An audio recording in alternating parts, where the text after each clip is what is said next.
భారతదేశం నుంచి ఈ ప్రపంచానికి సూటిగా ఒక ప్రశ్న. దుష్టదుర్గ నీతి బాహ్య దేశం పాకిస్తాన్ చెంత అణ్వాయుధాలున్న మాట నిజమైతే ఆ దేశం దగ్గర ఇలాంటి ప్రమాదకరమైన ఆయుధాలుండటం సమంజసమేనా? ఇలాంటి రోగ్ కంట్రీ దగ్గర ఇంతటి డేంజరస్ వెపన్స్ ఉండటం వల్ల ఈ ప్రపంచానికే ముప్పని మీకు తెలియదా? అంతర్జాతీయ అణుశక్తి సంస్థ ఏం చేస్తోంది? ఇది రక్షణ మంత్రి రాజ్నాథ్ సంధించిన ప్రశ్నాస్త్రం. ఆ ఫుల్ డీటెయిల్స్.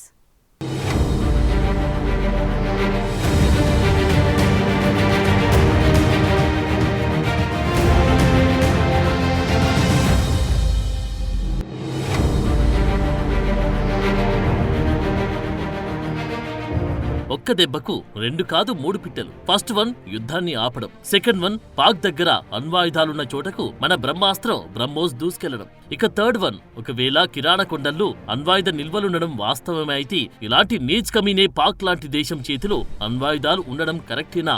ऐसे गैर जिम्मेदार और रोग नेशन के हाथों में परमाणु हथियार सुरक्षित हैं? मैं दुनिया के सामने यह सवाल खड़ा करना चाहता हूं। मैं मानता हूं कि पाकिस्तान के एटमी हथियारों को IAEA international atomic energy agency की निगरानी में लिया जाना चाहिए। मैं ये कहना चाहूंगा और साफ तौर पर कहना चाहूंगा, మోసపూరిత దేశమైన పాక్ వంటి దేశం చెంత అణ్వాయుధాలు సురక్షితంగా ఉంటాయా? జమ్మూ కాశ్మీర్లో పర్యటించిన దేశ రక్షణ మంత్రి రాజ్నాథ్ సింగ్ సంధించిన ప్రశ్నాస్త్రమిది. పాక్ ఒక బాధ్యతారాహిత్యం గల దుష్ట దేశం. అలాంటి దేశంలో అణ్వాయుధాలు ఉండడమేంటి? అంతర్జాతీయ అణుశక్తి సంస్థ AIEA ఎందుకు పర్యవేక్షించదు? అణ్వాయుధాలను నిరోధించే ఈ సంస్థ పాకిస్తాన్ చెంత ఉన్న అణ్వాయుధాలను పర్యవేక్షించాలని రాజ్నాథ్ పిలుపునివ్వడం ప్రస్తుతం పాక్ గుండెల్లో అణువణుకు పుట్టేలా చేస్తుంది. శ్రీనగర్ నేల నుంచి ఈ ప్రపంచాన్ని నేనొకటి అడగాలనుకుంటున్నా అంటూ రాజ్నాథ్ చేసిన ఈ వ్యాఖ్యలు ఇప్పుడు చర్చనీయాంశంగా మారాయి. పాకిస్తాన్ అణుబెదిరింపులకు ఇకపై భారత్ సహించదంటూ ప్రధాని మోడీ జాతినుద్దేశించి ప్రసంగించిన కొన్ని గంటలకు రాజ్నాథ్ నుంచి కూడా సరిగ్గా ఇలాంటి వ్యాఖ్యలే రావడంతో అందరిలోనూ ఒక ఆలోచన మొదలైంది. हिंदुस्तान की सरजमी पर किया गया कोई भी आतंकी हमला एक एक्ट ऑफ वार माना जाएगा। दोनों देशों में जो अंडरस्टैंडिंग बनी है फिलहाल वह इसी बात को लेकर है कि सरहद पार से कोई बेजा हरकत अब नहीं की जाएगी।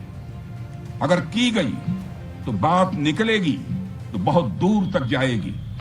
साथ ही हमारे प्रधानमंत्री ने यह भी साफ कर दिया है, आतंक और बातचीत कदापि एक साथ नहीं चलेंगे और अगर बात होगी तो आतंकवाद पर होगी और पाक ऑक्युपाइड कश्मीर पर ही होगी। ఉగ్రవాదానికి వ్యతిరేకంగా భారత్ ఎలాంటి బదులిస్తుందో అందరూ చూశారు. వారి అణ్వాయుధాల బ్లాక్ మెయిల్ గురించి మనం ఎట్టి పరిస్థితుల్లోనూ సీరియస్ గా తీసుకోలేదు. తమ అణ్వాయుధ శక్తితో భారత్ ని ఢీకొడతామని పాక్ ఎన్నిసార్లు బెదిరించినా మనం లెక్క చేయలేదన్నారు Rajnath Singh.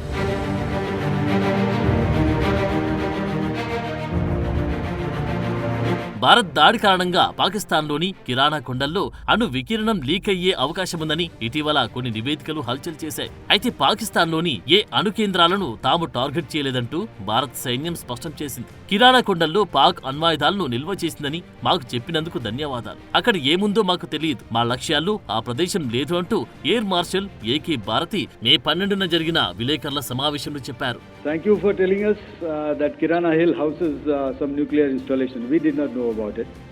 Okay. And we've not hit Kirana Hills, whatever is there.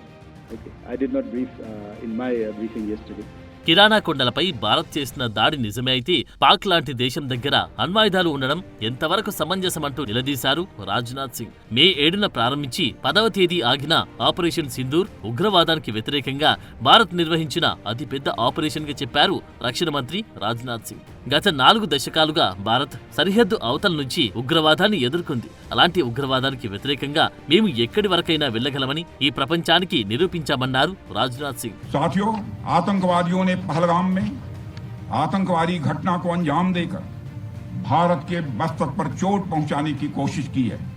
Bharat की सामाजिक एकता को तोड़ने का भी प्रयास किया गया है। उन्होंने भारत के माथे पर वार किया, हमने उनकी छाती पर वार किया है और छाती पर घाव किया है।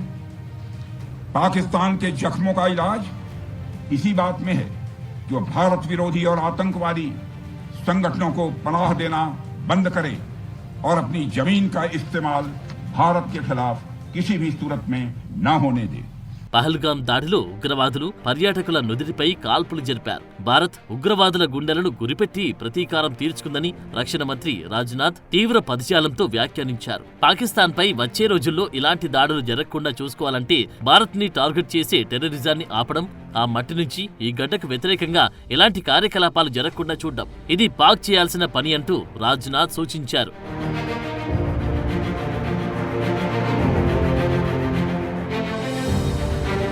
పహల్గాంలో ఉగ్రవాద దాడి చేసి భారత్ గౌరవాన్ని దెబ్బతీశారు. భారత సామాజిక ఐక్యతను విచ్ఛిన్నం చేసే యత్నం చేశారు. అలాంటి ఉగ్రవాదులు ఇకపై అంత సురక్షితంగా ఉండే అవకాశం లేదంటూ రాజ్నాథ్ సింగ్ హెచ్చరికలు జారీ చేశారు. వారిప్పుడు భారత సాయుధ దళాల నిఘా దృష్టిలో ఉన్నారని, మన రక్షణ దళాలు ఎంత ఖచ్చితంగా దాడులు నిర్వహించగలవో ఈ ప్రపంచం ఇప్పటికే చూసిందని, పాకిస్తాన్కి మరింతగా తెలిసి వచ్చిందని అన్నారు రక్షణ మంత్రి రాజ్నాథ్ సింగ్. మన ఆపరేషన్ సింధూర్ ద్వారా జరిగిన నష్టం ఏపాటిదో శత్రువులకి ఆ అంచనాలను వదిలిపెడుతున్నామని అన్నారు డిఫెన్స్ మినిస్టర్ రాజ్నాథ్ సింగ్.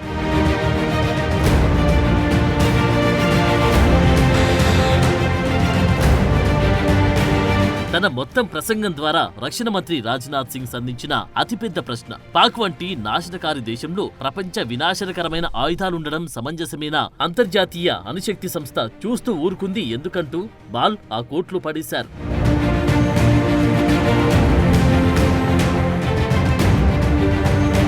ఇప్పటి వరకున్న కథనాలు బట్టి చూస్తే అమెరికా తన B-350ని ఆ ప్రాంతానికి పంపడం, దానికి తోడు ఈజిప్ట్ నుంచి బోరాన్తో మరో విమానం ల్యాండ్ కావడం చూస్తుంటే పాకిస్తాన్ కిరాణా కొండల్లో జరగకూడని అణు వికిరణమేదో జరిగినట్టు అంచనా వేస్తున్నారు. అలాంటి అణుశక్తి పాక్ దగ్గర ఉండడమే నిజమైతే IAEA ఏం చేస్తున్నట్టు ఇప్పుడిదే హాట్ టాపిక్ గా మారింది.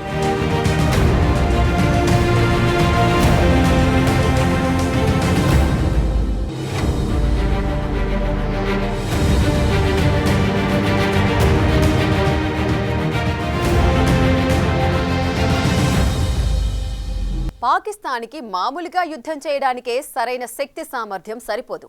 అలాంటి దేశానికి అణ్వాయుధం అవసరమా అన్నది ఒక ప్రశ్న. కాగా ఇక రెండో ప్రశ్న, పాకిస్తాన్లో అణు లీకేజీలు జరిగాయంటూ సోషల్ మీడియాలో ఒకటే చర్చ సాగుతోంది.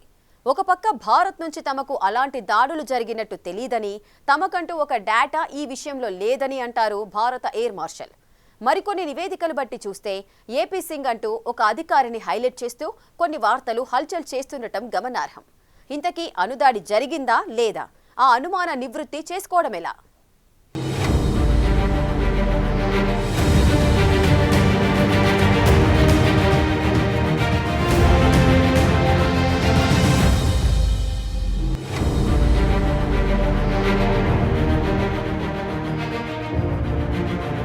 పాకిస్తాన్ కిరాణా కొండల్లో అణుదాడి జరిగినట్టా లేనట్టా? Indian air marshal AK Bharti చెప్పడాన్ని బట్టి చూస్తే అలాంటి దాడులు తమ జాబితాలో లేవంటారాయన. సరిగ్గా అదే సమయంలో ఈ మొత్తం దాడులకు ఏపీ సింగ్ కర్త, కర్మ, క్రియ అంటూ మరో వార్త. పాకిస్తాన్ మిలిటరీకి అత్యంత కీలకమైన నూర్ఖాన్ ఎయిర్ బేస్ పై భారత్ వైమానిక దాడులు చేయాలన్న మాస్టర్ ప్లాన్ చేసింది air force chief Amarpreet Singh దేనంటాయి రక్షణ శాఖ వర్గాలు. ఈ ఎయిర్ బేస్ దాడికి ప్రణాళికలు రచించి అమలు చేసింది, చివరికి పైలట్లను ఎంపిక చేసింది ఏపీ సింగేనంటారు వీరు.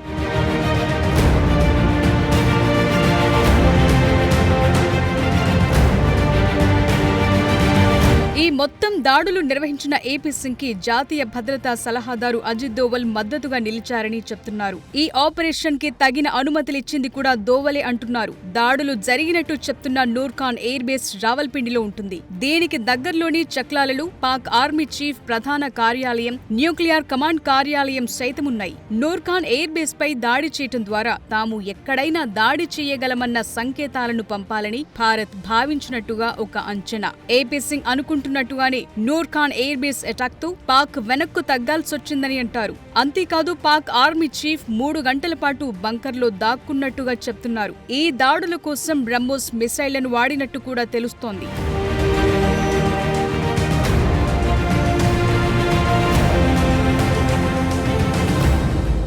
ఇవన్నీ ఇలా ఉంటే మే 10వ తేదీ నుంచి ఈ దిశగా సోషల్ మీడియాలో కొన్ని కథనాలు హల్చల్ చేస్తున్నాయి. పాకిస్తాన్ కాళ్లబేరానికి రావటం వెనుక ఈ దాడులున్నాయని సోషల్ మీడియా జనాలు ఒకటే కథనాలు వండి వార్చుతున్నారు. పాకిస్తాన్ న్యూక్లియర్ ఫెసిలిటీ నుంచి రేడియేషన్ లీక్ అవుతోందని వీరు తెగేసి చెప్తున్నారు. అందుకు తగిన ఎవిడెన్సులు కూడా చూపెడుతున్నారు. సర్గోధా ఎయిర్ బేస్ కి దగ్గర్లో కిరానా హిల్స్ ఉంటాయి. ఈ కొండల ప్రాంతంలో పాకిస్తాన్ న్యూక్లియర్ సెంటర్ ఉంది. భారత్ తన క్షిపణులతో సర్గోధా, నూర్ఖాన్ ఎయిర్ బేస్లపై దాడి చేసింది. దీంతో పాక్ అణు రియాక్టర్ల నుంచి రేడియేషన్ లీక్ అవుతున్నట్టు కామెంట్లు చేస్తున్నారు సోషల్ మీడియా జనాలు. ఈ కథనాలు ఎక్కడి నుంచి ఎక్కడి వరకు వెళ్లాయంటే స్థానికుల్లో కొందరికి వాంతులు, తలనొప్పి రావటం, ఊపిరాడకపోవటం వంటి వాటితో బాధపడుతూ ఆస్పత్రి పాలయ్యారని, పాక్ ఆర్మీ అధికారులు ఈ విషయాలను బయటకు పొక్కకుండా ఆపుతున్నారని నెటిజన్ల కామెంట్ల ద్వారా తెలుస్తోంది. ఇక్కడ మరో కీలకమైన ఎవిడెన్స్ ఏంటంటే ఈజిప్ట్కి చెందిన బోరాన్ 10 ఐసోటోప్తో మంగళవారం ఉదయం పాకిస్తాన్కు చేరుకున్న వార్తలందుతున్నాయి. అణు స్థావరాల్లో రసాయన చర్యలను నిరోధించడానికి ఈ బోరాన్ని వినియోగిస్తారు. అలాంటి రసాయనం పాక్కి అవసరం ఏర్పడిందంటే రేడియేషన్ లీకేజ్ జరగటం నిజమే అన్నది మరో వాదన.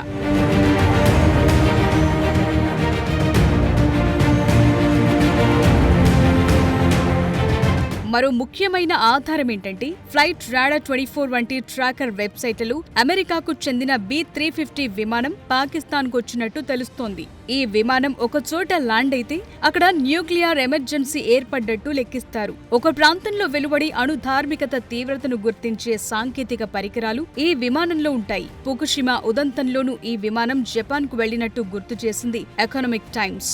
ఇవన్నీ ఇలా ఉంటే పాకిస్తాన్ అణు కేంద్రాల నుంచి ఏ రేడియేషన్ లీక్ కాలేదని అంటోంది ఇంటర్నేషనల్ అటామిక్ ఎనర్జీ ఏజెన్సీ. తమకు అందుబాటులో ఉన్న సమాచారం ఆధారంగా పాకిస్తాన్లో అలాంటిది జరిగినట్టు తమకు తెలియటం లేదని అంటోంది సంస్థ.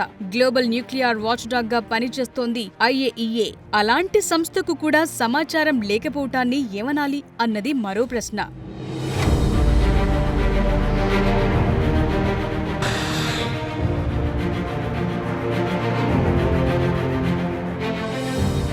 భారత్, పాక్ అనే రెండు అణ్వాయుధ దేశాల మధ్య సంఘర్షణ నివారించామని అమెరికా అధ్యక్షుడు ట్రంప్ కూడా అన్నారు. అయితే ఈ వాదన తోసిపుచ్చారు భారత విదేశాంగ మంత్రిత్వ శాఖ ప్రతినిధి రణ్ధీర్ జైస్వాల్. భారత సైనిక చర్య ట్రెడిషనల్ డొమైన్లలోనే జరిగిందంటూ ఈ అణుయుద్ధపు ఊహాగానాలను ఖండించారాయన. అమెరికాకు వచ్చిన ఇంటెలిజెన్స్ రిపోర్ట్ అణు ధార్మిక లీకేజ్ కి సంబంధించినదే అయ్యుంటుందని ఒక కథనాన్ని ప్రసారం చేసింది CNN.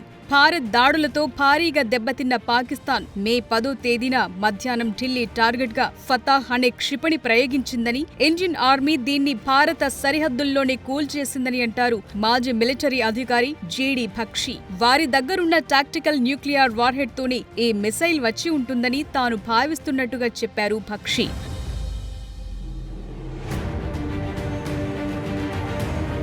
తాజాగా రక్షణ మంత్రి రాజ్నాథ్ సింగ్ మరో రకమైన కొత్త లాజిక్ లాగారు. ఒకవేళ పాక్ చెంత అలాంటి ప్రమాదకరమైన ఆయుధాలుంటే వాటిని ఇంటర్నేషనల్ అటామిక్ ఎనర్జీ ఏజెన్సీ ఎందుకు పర్యవేక్షించదు అన్న ప్రశ్నను సంధించారు. ఎందుకంటే పాకిస్తాన్ ఒక రోగ్ కంట్రీ కాబట్టి. ఇలాంటి దేశం చెంత అణువాయుధాలు ఉండటం ఎంత ప్రమాదకరమో ఈ ప్రపంచానికి స్పష్టంగా తెలుసు కాబట్టి. ఇది సరైందేనా అంటూ రక్షణ మంత్రి వేసిన ప్రశ్నకు IAEA నుంచి సమాధానం రావాల్సి ఉంది. మరి చూడాలి ఈ సంస్థ ఎలాంటి ఆన్సర్ ఇస్తుందో.